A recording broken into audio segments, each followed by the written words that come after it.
Captain Zethkar looked at the star map floating in front of him. His blue skin glowed softly in the dim light of the ship's bridge. The Starweaver had been traveling through space for 6 months now. They were looking for something very important.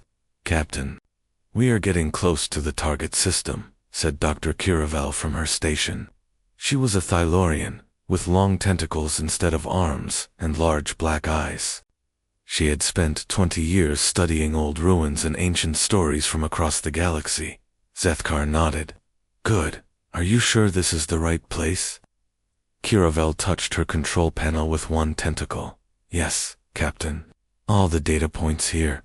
17 different alien races have stories about the first race. All their stories point to this small system. The first race was a legend told across the galaxy. Long ago, millions of years before any current civilization existed, there was a great race of beings. They had amazing technology. They could travel between stars in the blink of an eye. They could build machines that thought like living beings. They could change the very nature of matter and energy. But the most important thing about the first race was what they did. According to the legends, they visited many worlds. They helped primitive species learn about science and technology. They gave them the basic knowledge to build civilizations. Then, one day, they just disappeared. No one knew where they went or what happened to them. Historian Morden, what do your people say about the first race? Zethkar asked. Morden was a crystal being. His body looked like living glass, and light danced through him when he spoke. My people's records say the first race came to our world when we were still living in caves. They taught us how to use crystals to store and focus energy. Without them, we would never have learned to communicate across long distances. Engineer Fluxara floated near the ceiling. She was made of gas and energy, held together by a special suit. The Nebulans have similar stories, she said in her whispery voice. The first race showed us how to control plasma and magnetic fields. They gave us the foundation of all our technology. Combat Specialist Vexter growled from his position near the weapons controls. He was a Krigan, tall and covered in thick armor-like skin. My people say the first race taught us honor in battle, but they also gave us the knowledge to build our first starships. Without them, we would still be fighting with rocks and sticks. On our home planet, every species in the Galactic Council had stories like these. The Zephyrians learned mathematics from the first race. The Aquarians learned how to manipulate water and ice. The Perennians learned to control fire and heat. Each race received knowledge that became the foundation of their entire civilization. But no one had ever found proof that the first race really existed. No ruins, no artifacts, no remains. Just stories passed down through countless generations. Until now. Dr. Kiravel had spent her entire career studying these stories. She noticed that all the legends had common elements. The first race always appeared when a species was ready to take their first steps toward advanced technology. They always taught the same basic principles of science, and they always left behind the same promise that someday their students would be ready to find them. 3 years ago, Kiravel made a breakthrough. She found that the star maps in different alien legends, when combined, all pointed to the same region of space, a small, quiet area that most civilizations ignored because it seemed empty and uninteresting. "Entering the target system now," announced the ship's pilot. The main screen lit up with the view ahead. There was a yellow star, very similar to the stars that warmed most inhabited worlds. Around it orbited several planets. Most were gas giants or barren rocks. But the third planet from the star made everyone on the bridge gasp. "By the ancient crystals," whispered Morden. "Look at it."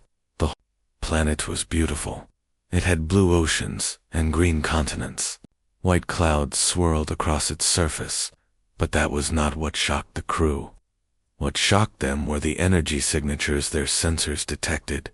"Captain," said Fluxara, her voice excited, "I'm reading massive artificial structures on the surface, cities, roads, communication networks, and the energy patterns. Double quotes. She paused.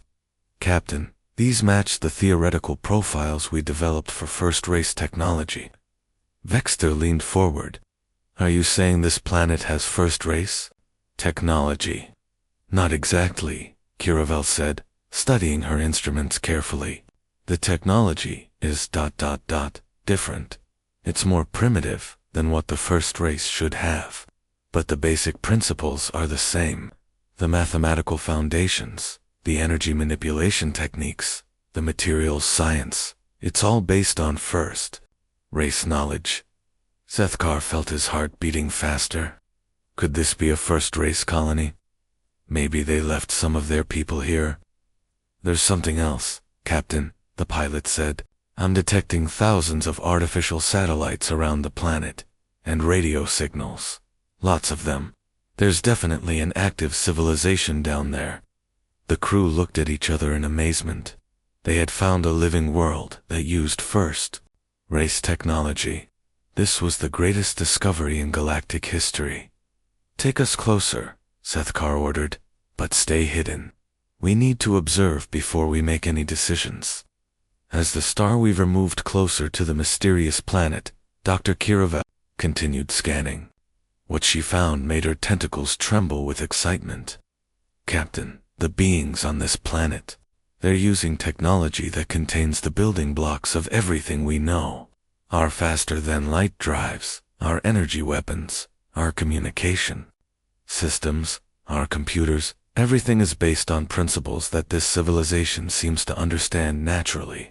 But how is that possible? Morden asked.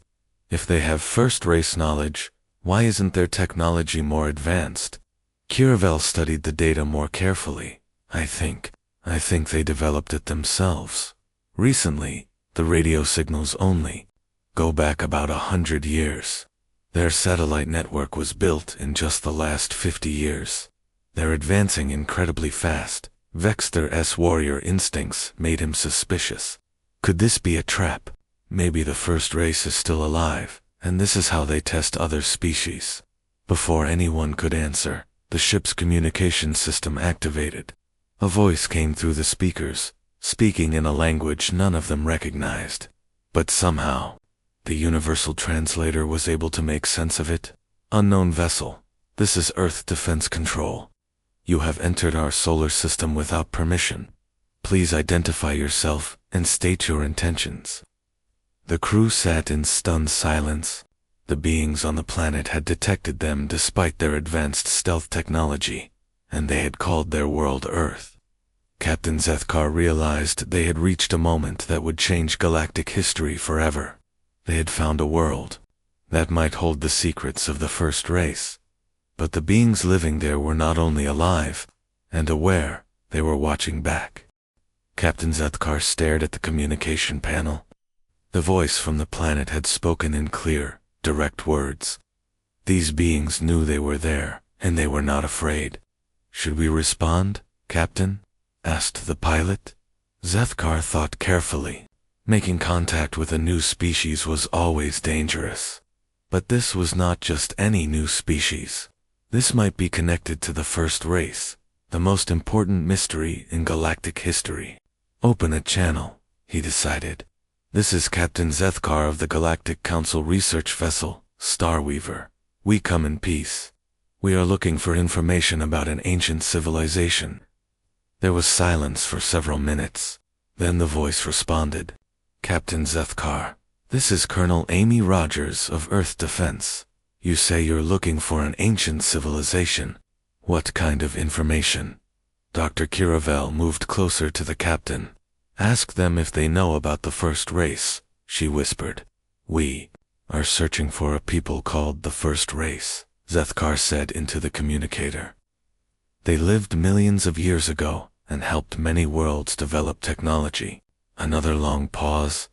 Then Colonel Rogers spoke again. Captain, I think you need to talk to our scientists. This is something we've been wondering about too. 2 hours later, a small shuttle from the Starweaver landed in a snowy field in Antarctica. Captain Zethkar had chosen a remote location far from any major human cities. He brought with him Dr. Kiravel, engineer Fluxara, and combat specialist Vexter. The cold air hit them as they stepped out of the shuttle. In the distance, they could see a small research station. Several figures in heavy winter clothing were walking toward them. The first human they met was Dr. Lisa Martinez. She was a woman in her 30s, with dark hair and intelligent brown eyes.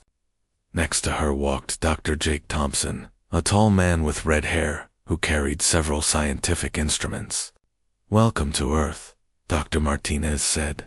She spoke slowly and clearly, but she did not seem afraid. "I'm Dr. Lisa Martinez. I study cosmic radiation and energy patterns from space. This is Dr. Jake Thompson. He studies life forms from other worlds." Vec was impressed. Most species were terrified when they first met aliens. These humans seemed curious more than scared. Dr. Martinez Kiravel said, her tentacles moving in a friendly gesture. "We are honored to meet you. Can you tell us about your people's history with ancient civilizations?" Lisa Martinez and Jake Thompson looked at each other. "You might want to see this," Jake said. He led them toward the research station. Inside the warm building, the walls were covered with pictures, charts, and data screens. Lisa pointed to a large map of the world. "For the last 50 years, we've been finding strange things. Cave paintings that show impossible technology. Artifacts buried in rocks that are millions of years old. Genetic patterns in our DNA that don't match normal evolution." She touched a control, and the screen showed images of ancient cave art. The paintings showed humans working with advanced machines, flying in vehicles that looked like spacecraft, and using tools that glowed with energy. "These paintings are over 100,000 years old," Jake explained, "but they show technology that we've only invented in the last 100 years. How could ancient humans know about nuclear power, electronics, and space travel?" Dr. Kiravel's tentacles moved excitedly. "This matches what we know about the first race.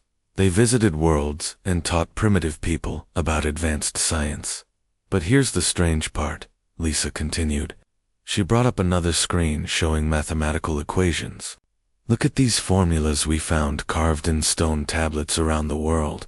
They're written in symbols that no ancient human language ever used. But when we translate them, they show the basic principles for faster-than-light travel." Engineer Fluxara floated closer to examine the equations. Her gaseous form shimmered with excitement. "These are identical to the mathematical foundations that all our civilizations use. Every species in the galaxy learned these same basic principles." Jake pulled out a device that looked like a radio receiver. "For the last 30 years, we've been picking up signals from space. Not from any current civilization, but from somewhere else. The signals contain information, instructions for building technology, mathematical lessons, scientific principles." He turned on the device. Strange sounds filled the room, musical tones, mathematical patterns, and complex rhythms that seemed almost like language. "We thought these signals were coming from other alien civilizations like yours," Lisa said.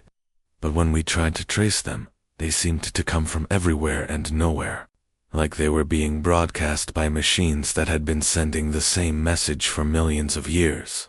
Captain Sethkar felt his blood grow cold. Ancient teaching machines. The legends say the first race left behind automated systems to help their students learn. "Students?" Jake asked. "You mean us? Humans?" Before anyone could answer, the building's warning alarms began to sound. Through the windows, they could see military vehicles approaching fast across the snow. "That's Colonel Rogers," Lisa said. She must have decided this meeting was too important to leave unguarded. Within minutes, the research station was surrounded by human soldiers. Colonel Amy Rogers entered the building with several armed guards behind her. She was a stern-looking woman in military uniform, but her eyes showed intelligence and caution rather than hostility. "Dr. Martinez, Dr. Thompson," she said formally. "I hope our guests understand that this situation is, unusual for us. Vexter stepped forward. As a warrior himself, he understood military thinking. Colonel Rogers, we respect your caution. We also understand the need to protect your people. Colonel Rogers studied the alien visitors carefully. Captain Zethkar, your people have technology far beyond ours. Why should we trust that you mean no harm? Because, Kiravel said softly, we believe your people might be the answer to the greatest mystery in galactic history. We're not here to conquer or control. We're here to learn. Lisa Martinez moved between the two groups. Colonel, I think you need to hear what they've told us. The signals we've been studying, the ancient artifacts we've found, it all connects to something much bigger. She quickly explained what the aliens had told them about the first race and the legends shared by civilizations across the galaxy. As she spoke, Colonel Rogers's expression changed from suspicion to amazement. You're saying that every advanced civilization in the galaxy has stories about ancient teachers? The colonel asked. And all these stories point to us, to Earth. Not exactly, Captain Zethkar said carefully. The stories point to this region of space. But what we found here is very confusing. Your technology uses the same basic principles that the first race supposedly taught to other worlds. But you seem to have developed it yourselves, very recently. Jake Thompson had been thinking while the others talked. Now he spoke up with an idea that made everyone stop and listen. What if the first race didn't just visit other worlds? He said slowly. What if Earth was their home? What if we humans are their descendants, but something happened that made us forget our own history? The room fell silent. The possibility was too enormous to comprehend easily. That would explain the ancient cave paintings, Lisa said quietly. And the DNA anomalies, and why we're developing technology so fast compared to our recorded history. Colonel Rogers looked from the humans to the aliens and back again. If that's true, then this isn't just first contact with alien life. This is finding out who we really are. Outside, more military vehicles were arriving. The situation was growing more complex by the hour. But inside the small research station, two species stood together on the edge of a discovery that would change everything they thought they knew about the galaxy and their place in it. The tension outside the research station grew as more military vehicles arrived. Colonel Rogers spoke quietly into her radio, coordinating with her superiors. Meanwhile, inside the building, Dr. Lisa Martinez worked frantically to gather more evidence. We need to show them everything, she said to Jake Thompson. If we're right about this, it changes everything for both our species. Jake nodded and began pulling up files on his computer. I'll get the genetic data. You show them the linguistic patterns. Dr. Kiravel watched the humans work. She was amazed by how quickly they adapted to this incredible situation. Most species would be overwhelmed by learning they might be descendants of the legendary first race. But these humans were already trying to prove or disprove the theory. Captain, Fluxara whispered to Zethkar, the energy readings from this planet are getting stronger. I think our presence here is activating something. Before Zethkar could respond, Colonel Rogers finished her radio call and approached the group. I've spoken with my government leaders. They want to move this meeting to a more secure location. But first, they want to see proof of what you're claiming. Lisa Martinez looked up from her computer. Colonel, I think we can provide that proof. But you're not going to believe what we've found. She activated a large display screen that showed a map of the world.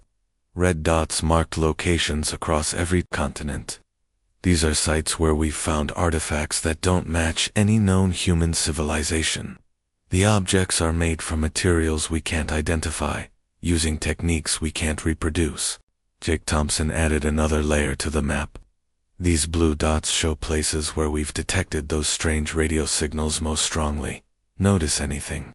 Captain Zethkar studied the pattern. The red and blue dots formed a perfect geometric pattern across the planet's surface. This is not random. Someone planned this layout very carefully. Exactly, Lisa said. And watch this. She pressed another control, and the display showed the signals over time. The signals have been getting stronger over the last 100 years. The rate of increase matches exactly with our technological development. Dr. Kiravel's tentacles moved in excitement. The teaching machines. They respond to the students' progress. As your people become more advanced, the machines provide more complex lessons. Colonel Rogers frowned. Are you saying that machines buried on our world have been teaching us technology? That our scientific progress isn't really our own achievement? Not teaching directly, Vexter said thoughtfully. From what Dr. Martinez describes, the signals contain information, but humans still had to figure out how to use it. Your people earned their progress. The machines just reminded you of what you already knew. Jake Thompson pulled up another screen showing DNA analysis. This is where it gets really strange. Human DNA contains sequences that serve no known biological function. We always assume they were leftover pieces from evolution, but when we analyze them mathematically, the screen showed complex patterns within the genetic code. These sequences, when translated into mathematical language, contain the same basic scientific principles that your civilizations use. They're like a library of knowledge written into our cells. Engineer Fluxara floated closer to examine the data. This is incredible. If this is accurate, then every human carries the fundamental knowledge of the first race in their genetic structure. But there's more, Lisa said. She brought up linguistic analysis charts. Dr. Ben Carter from our university has been studying ancient human languages. He found something amazing. The screen showed comparisons between ancient human writing and symbols found in ruins across the galaxy. The root structures of our oldest languages contain mathematical concepts that match the theoretical language patterns attributed to the first race. Historian Morden S. crystal body glowed brighter. In our archives, we have samples of symbols found at first-race archaeological sites. May I compare them to your data? Lisa nodded and connected her computer to Morden's portable archive device. Within seconds, the results appeared on the screen. The match was perfect. By the ancient crystals, Morden whispered. These are identical, not similar, not close, identical. The room fell silent as everyone absorbed this information. The evidence was overwhelming. Humanity was not just connected to the first race. They were the first race. Captain Zethkar spoke slowly, trying to understand the implications. If humans are the first race, then what happened? Why did your civilization fall?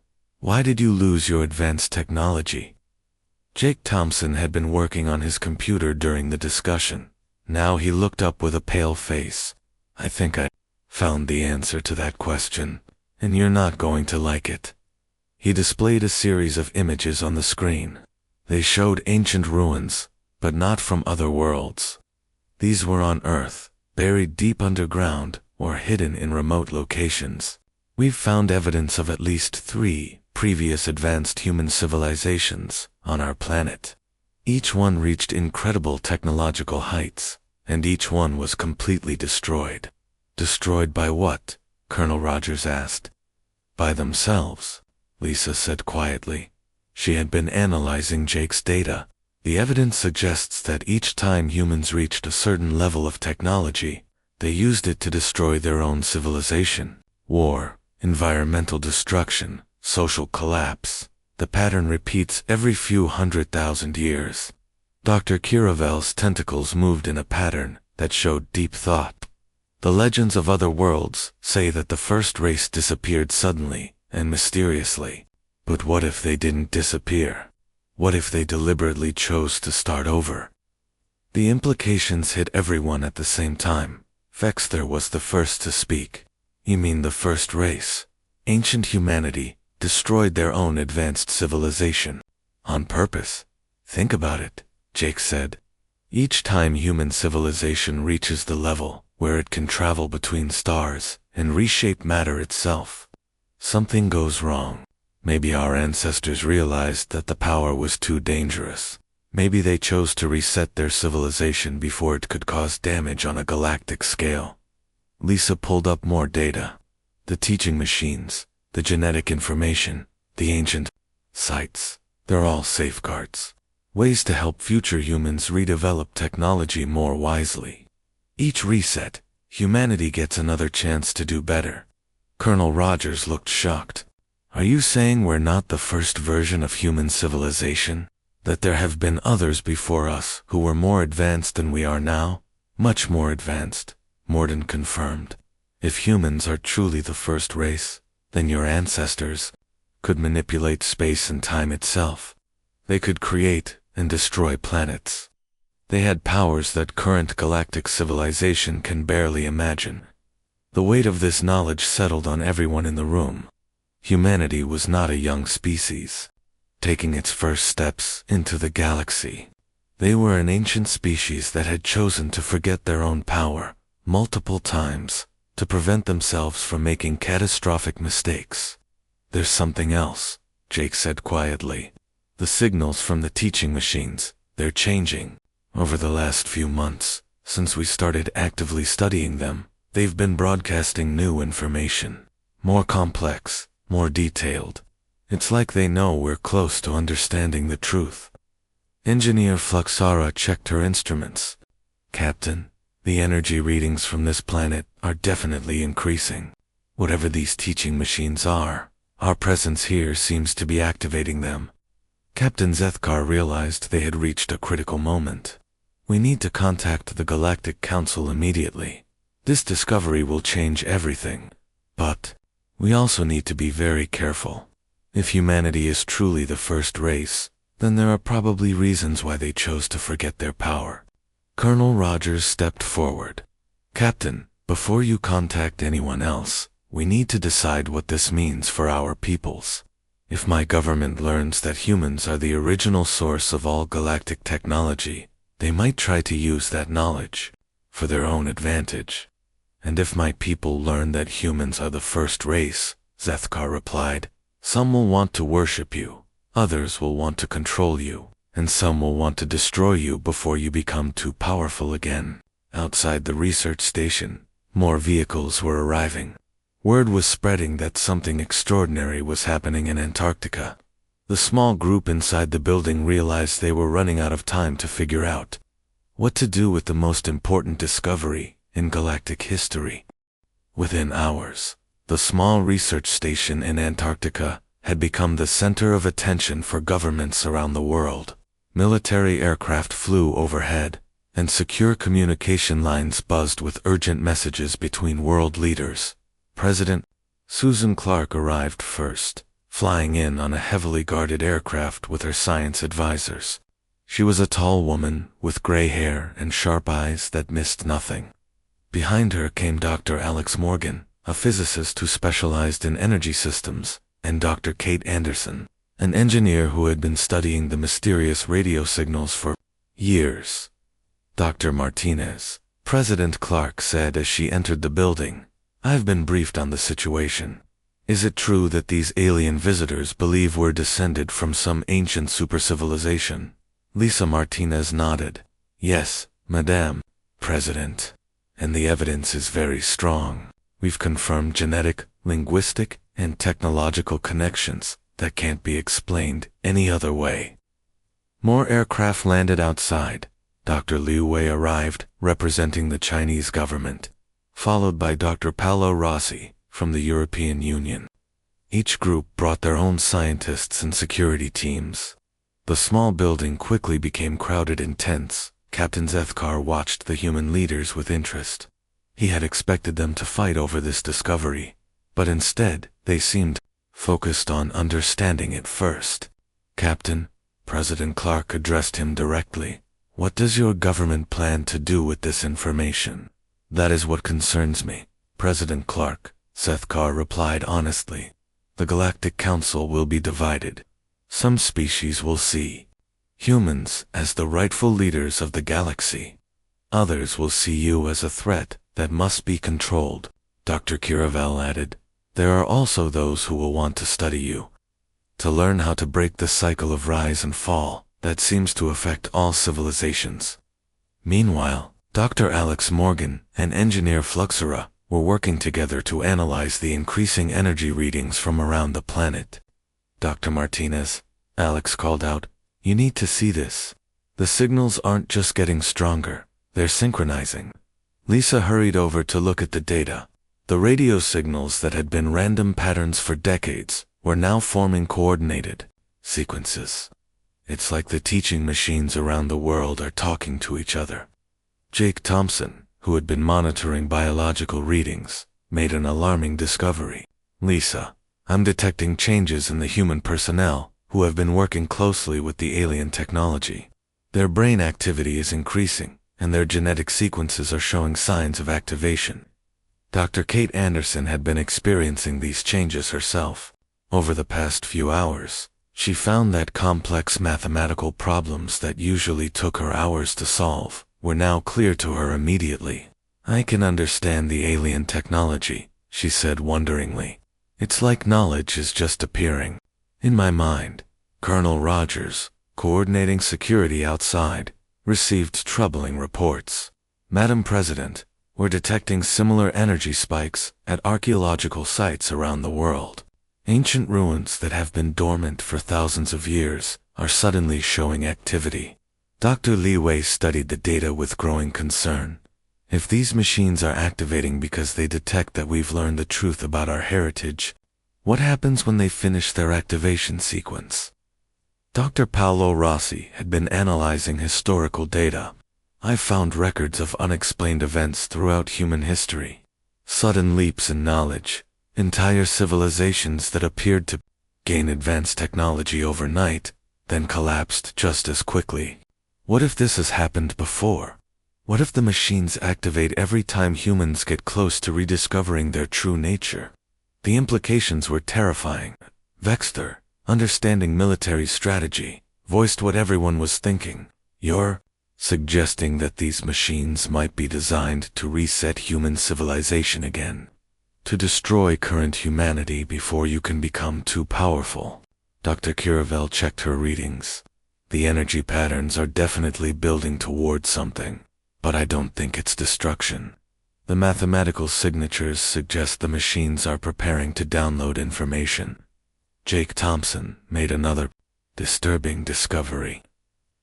"The genetic changes aren't limited to people working with alien technology. I'm detecting similar activation patterns in humans around the world. It's like our entire species is starting to remember something." "President," Clark turned to Captain Zethkar, "how much time do we have before your people learn about this?" "I should have reported in hours ago," Zethkar admitted. "My crew is already asking questions. Soon, other ships will come looking for us." As if summoned by his words, the building's communication system activated with an incoming message from Space Captain Zethkar. "This is Admiral Crexmore of the Dominion Fleet. You have missed 3 scheduled reports. We are coming to investigate." Vexter's expression grew grim. Admiral Crexmore leads the faction that believes in controlling dangerous species before they become threats. If he learns that humans are the first race, he'll try to destroy us before we fully awaken. Colonel Rogers finished. Dr. Kate Anderson, whose mental abilities continued to expand, suddenly understood something crucial. The teaching machines, they're not just activating randomly. They're responding to a threat. They can detect the approaching alien ships, and they're preparing to defend humanity. Lisa Martinez checked her instruments and confirmed Kate's insight. The energy buildup is focused on defensive systems. Ancient weapons and shields that have been hidden for thousands of years are coming online. Dr. Alex Morgan realized the true scope of what was happening. This isn't just about Earth. If the teaching machines are connected across the galaxy, they might be activating on every world where they were placed. Every civilization that received first-race knowledge might be experiencing the same thing. "Captain," Zethkar received another communication from his ship. "Captain, we're detecting massive energy surges throughout the galaxy. Ancient ruins on dozens of worlds are activating simultaneously. The Galactic Council is calling an emergency session." Dr. Li Wei posed the critical question. What do we do? Do we let the machines complete their activation, knowing it might change humanity forever? Or do we try to stop them and risk losing the knowledge of our true heritage? Jake Thompson, now showing clear signs of enhanced intelligence, offered a third option. What if we don't have to choose? The machines aren't just weapons or teaching tools. They're a communication network. What if we could use them to talk to the galaxy? To explain what's really happening before fear and misunderstanding lead to war?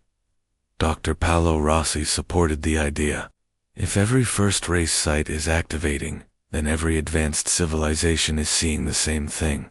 They're probably as confused and frightened as we are. President Clark made a decision that would affect the entire galaxy. Dr. Anderson, Dr. Morgan, work with our alien friends to establish communication through the teaching machines.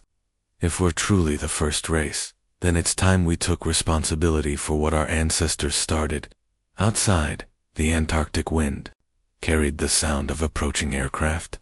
Admiral Crexmore's ships had arrived in Earth's solar system, and they were not coming alone. The Galactic Council's emergency fleet was also heading toward Earth, carrying representatives of every major civilization. As the ancient machines reached full activation, humanity faced a choice that would determine the future of the galaxy.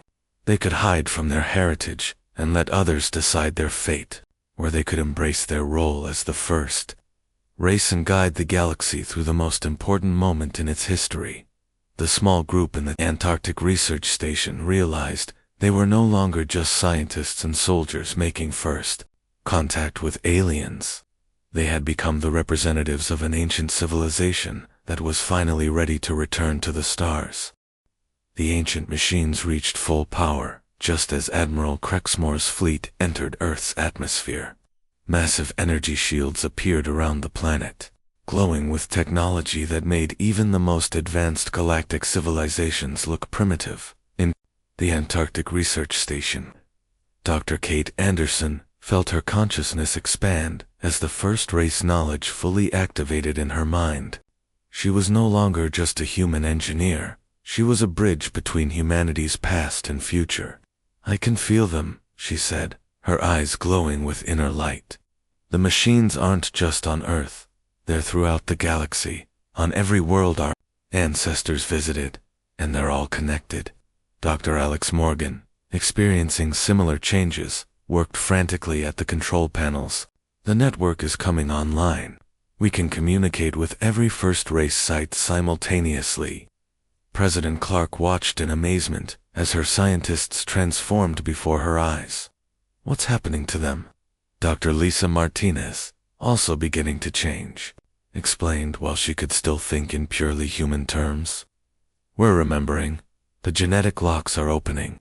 We're becoming what our ancestors were before they chose to forget. Captain Zethkar received urgent communications from his ship. Captain, Admiral Crexmore is demanding immediate surrender of the planet. He's claiming that humanity poses a threat to galactic stability.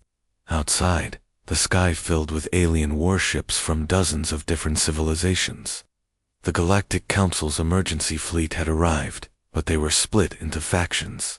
Some wanted to protect humanity, others wanted to study them, and a growing number supported Admiral Crexmore's call for containment.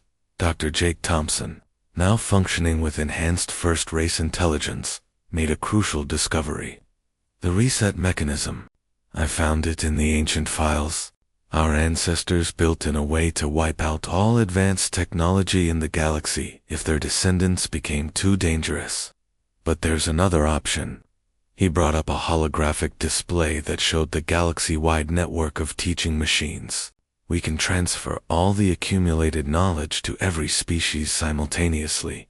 Instead of humans being the only ones with first-race abilities, everyone becomes equal inheritors of the ancient legacy.